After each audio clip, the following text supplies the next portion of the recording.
Saudações memeárquicas, eu sou Rodrigo Goulart, este é o canal Memearquia e o vídeo de hoje tem como título Independência do Brasil para além de príncipes e princesas. Então, quando se pensa ou quando se fala em independência do Brasil, provavelmente aparece na sua mente aquela imagem de um homem sentado sobre um cavalo, com aquela barba encontrando o cabelo, com uma espada levantada, com trajes militares, cercado por outros homens, também em trajes militares, em trajes galantes, e é aquele homem, aquele primeiro homem sobre o cavalo, gritando independência ou morte. Então, geralmente é o que aparece em nossa mente, em nossa memória, quando alguém fala de independência do Brasil. Aquele homem, o príncipe regente do Brasil, Dom Pedro, filho de Dom João VI, rei de Portugal. Então essa é a imagem que vem à nossa mente, esse grito, esse brado que teria separado o Brasil de Portugal, feito no dia 7 de setembro de 1822. Até hoje celebrado, é um feriado nacional, tem desfiles, né? Quem é mais velho já desfilou com a escola no dia 7 de setembro.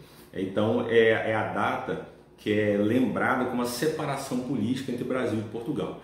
E aquela imagem, aquele conjunto de imagens daquele momento que teria acontecido às margens do rio Ipiranga, no estado de São Paulo, que teria separado o Brasil de Portugal. E de onde vem essa imagem? Essa imagem, ou esse conjunto de imagens e essa data eles têm uma origem.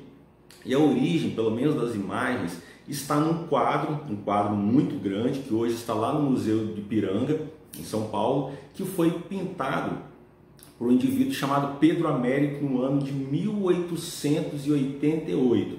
Portanto, 66 anos depois de quando o tal do brado do Ipiranga, o Independência ou Morte, o grito do Ipiranga foi dado. 66 anos depois, Pedro Américo pintou aquele quadro que, se você não foi ao Museu do Ipiranga, você deve ter visto em livro didático, na TV, na internet, em algum lugar. É um dos quadros mais famosos, ou talvez o quadro mais famoso que retrata o passado brasileiro. Então,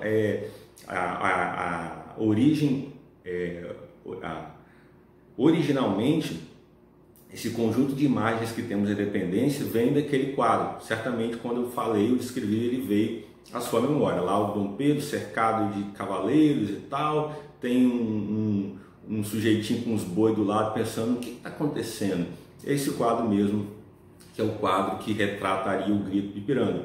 E esse quadro, ele alimentou uma série de outras imagens posteriores. Vou colocar aqui duas mais famosas, além dos livros didáticos, né? Mas se nós pensarmos o audiovisual, nós temos um filme muito famoso chamado Independência ou Morte, no ano de 1972, que foi estreado, que foi protagonizado pelo Tarcísio Meira, ali no papel de Dom Pedro, né? Ele que dá o grito Ipiranga, nesse filme de 1972. E temos mais recente, você provavelmente viu, 2017, a novela Novo Mundo, que com novos atores retrata aqueles anos que precederam o 1822, tem independência. Então, quem aí assistiu a novela, boa parte das pessoas assistiu a novela, quando se aproxima do dia em que o Dom Pedro vai declarar a independência, a mídia fez uma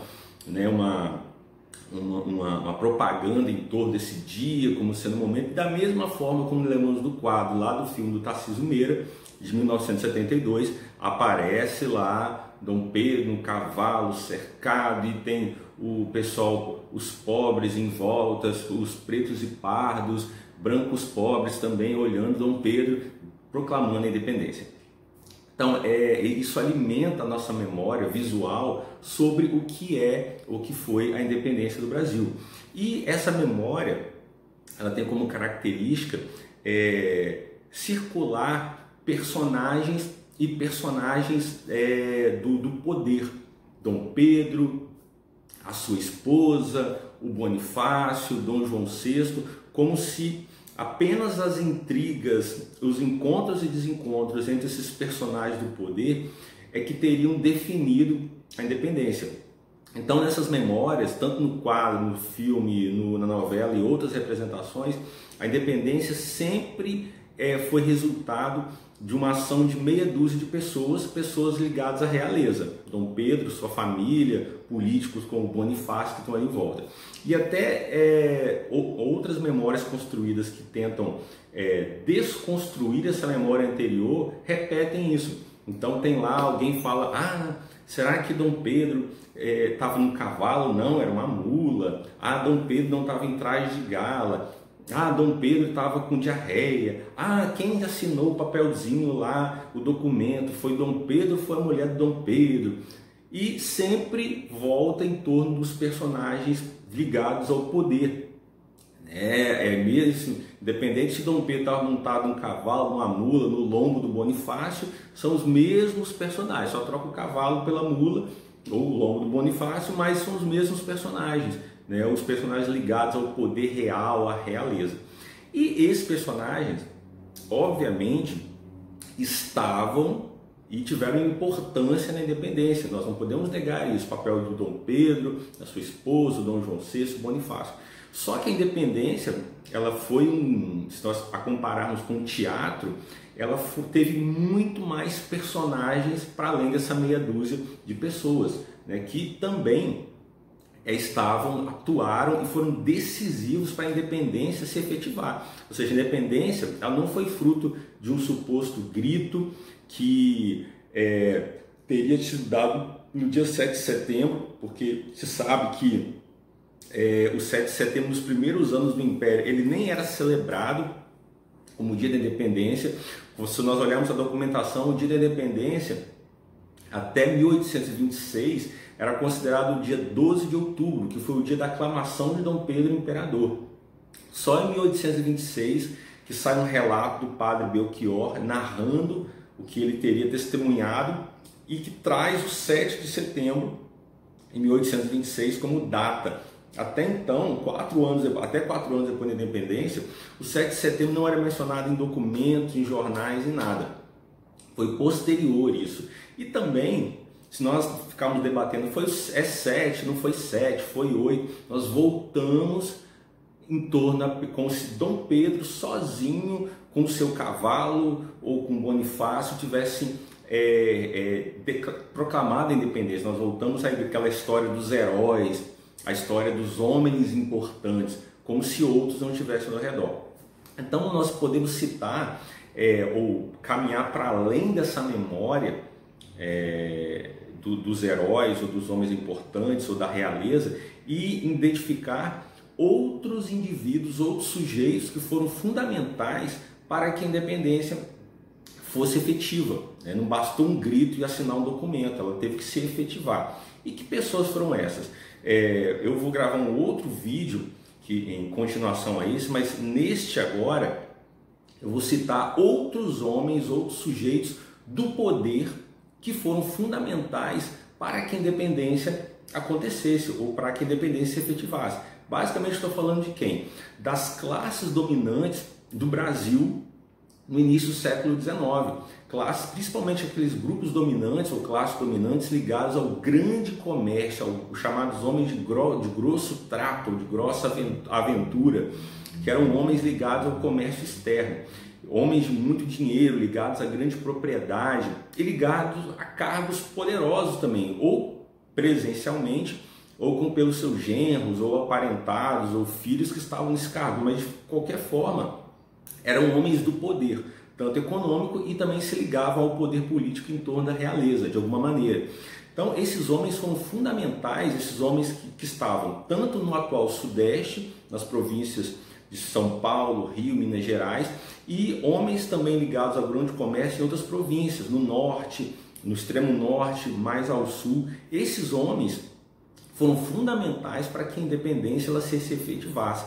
Principalmente esses grandes negociantes que estavam no atual Sudeste, repito, Rio, São Paulo, Minas Gerais, que identificaram Dom Pedro, ou a permanência de Dom Pedro no Brasil, como a possibilidade da manutenção dos seus privilégios socioeconômicos. Ou seja, esses homens são descendentes daqueles homens poderosos economicamente desde a colônia. Quando a família real vem para o Brasil, em 1808, lá fugindo de Napoleão, Dom João VI começa a construir no Brasil uma série de estruturas políticas, econômicas e sociais que o Brasil, na prática, ele não tem mais aquelas características de colônia. Isso foi muito bom para esses homens poderosos, esses grandes negociantes. Em 1815, isso é selado, ou seja, o Brasil é elevado à categoria de reino, agora não é colônia, na prática ele é um Reino Unido, a Portugal e Algarves. Então esses homens, isso é muito bom para esses homens de negócio, esses grandes negociantes. E havia negociantes menores que se aproveitavam desse grande negócio. Nós citávamos, por exemplo, o Espírito Santo, que está no atual Sudeste, não era uma província ou uma capitania de grandes negociantes. Você pode procurar outros vídeos sobre o Espírito Santo aqui no canal, que você entenderá disso. Mas havia negociantes que com suas embarcações menores alimentavam o mercado do Rio, iam para a Bahia, ou seja, ficavam na periferia desse grande negócio, desses grandes negociantes, mas também ganhavam. Então isso foi bom para ele. Então uma parcela desses grandes negociantes brasileiros entende que Dom Pedro ficar no Brasil era era a possibilidade que esses privilégios socioeconômicos que a família real havia trazido para cá. Só que isso, Dom Pedro ficar no Brasil, não significava independência. Ou seja, esses grandes negociantes e praticamente todos os brasileiros que pensavam em independência, os habitantes do Brasil que pensavam em independência, não pensavam em independência, pensavam nesse momento, não necessariamente queriam independência. Eles, de início, queriam que o Brasil continuasse como Reino Unido a Portugal e Algarves. Se nós olharmos a documentação, só no final do ano de 1822, mais próximo lá, passando de agosto, é que começa a se falar de separação. Por quê? Lá em 1821, as cortes, teve uma revolução em Portugal em 1820, contra uma situação de abandono que Portugal estava, e Dom João VI é obrigado por esses revolucionários a voltar para Portugal, em 1821. E as cortes, que é uma estrutura, um grande conselho criado como fruto dessa revolução, que está redefinindo as bases políticas e administrativas do Reino de Portugal, exige que Dom Pedro volte para Portugal e começa a pressionar uma recolonização do Brasil. Então, tanto os brasileiros que estavam aqui, quanto aqueles que estavam como representantes nas cortes, de início lutavam pelo quê? Pela manutenção do Brasil como Reino Unido, não como uma estrutura independente de Portugal. Queriam que o Brasil continuasse como Reino Unido, a independência não era cogitada. Como as cortes não negociam, ou o lado português não negocia, ele quer que o Brasil volte àquilo que ele era antes de 1815 ou antes de 1808, com a vida da família real. Chega um ponto que esses grandes negociantes, esses representantes nas cortes, entendem que o caminho é a separação com Dom Pedro aqui, que manteria uma estrutura de autoridade que manteria o Brasil unido. Só que nem todo mundo entendeu isso. Muitos grupos poderosos e outros negociantes e outros habitantes aqui do Brasil ficaram fiéis a Portugal. Então as províncias ou os grandes negociantes que vão se aliar a Dom Pedro aqui num projeto de independência que foi forjado de última hora, são esses grandes negociantes, principalmente do atual Sudeste, Rio de Janeiro, Minas, São Paulo, que estão ali em torno de Dom Pedro. E Espírito Santo aproveita, como tinha grandes ligações econômicas com o Rio, também segue o Rio, segue Dom Pedro nessa iniciativa da independência, que, repito, ela foi definida de última hora, virando agosto para setembro, que os documentos começam a falar de independência. Até então se fala de Reino Unido, não de independência, né? Então, as províncias mais ao norte, por exemplo, Pará, Bahia, Maranhão, e também no sul, na Cisplatina, atual Uruguai, que naquele momento era ligado ao Brasil, nessas regiões principalmente, há uma resistência à independência que acontece no 22, que vai durar até 1824. Então há envio de tropas, investidos militares comandados por Dom Pedro para que essas regiões fossem pacificadas. Essa é a nossa guerra de independência, nesse momento em que há uma pacificação dessas províncias. Então a independência, nós podemos perceber, ela foi muito além de um grito do 7 de setembro, de assinar um papel. Ela veio, em parte, desses grandes negociantes que, de início, repito, não queriam independência, queriam um Reino Unido, o Brasil participando de um Reino Unido a Portugal, e Dom Pedro aqui representando esse reino. Para quê? Para manutenção daqueles privilégios socioeconômicos que vinham da colônia, grande propriedade, acesso ao grande negócio, a escravidão, importante lembrar, e privilégios esses que foram consolidados e expandidos com a vinda da família real em 1808 e com a elevação do Brasil ao Reino Unido em 1815. Então é isso que eles queriam antes de falar de independência. A independência só começa a ser falada quando as cortes lá de Lisboa começam a pressionar para que o Brasil fosse recolonizado e Dom Pedro voltasse para lá. Aí chega um ponto em que esses grandes negociantes, principalmente do Sudeste, entendem, ligados ao poder, que a única saída era o Brasil se tornar independente com Dom Pedro aqui. Outros personagens também participaram desse processo, que eu falarei num vídeo daqui a alguns dias, para a gente completar esse nosso assunto sobre a independência. Tá bom? Espero que vocês tenham gostado do vídeo. Se gostaram, dê sua curtida, seu joinha, compartilhe, divulgue para os amigos, inscreva-se no canal. Lembro sempre que Memearquia também está no Instagram e no Facebook. Siga a Memearquia por essas outras redes também. E no mais, eu fico por aqui. Um grande abraço, fiquem bem e até a próxima.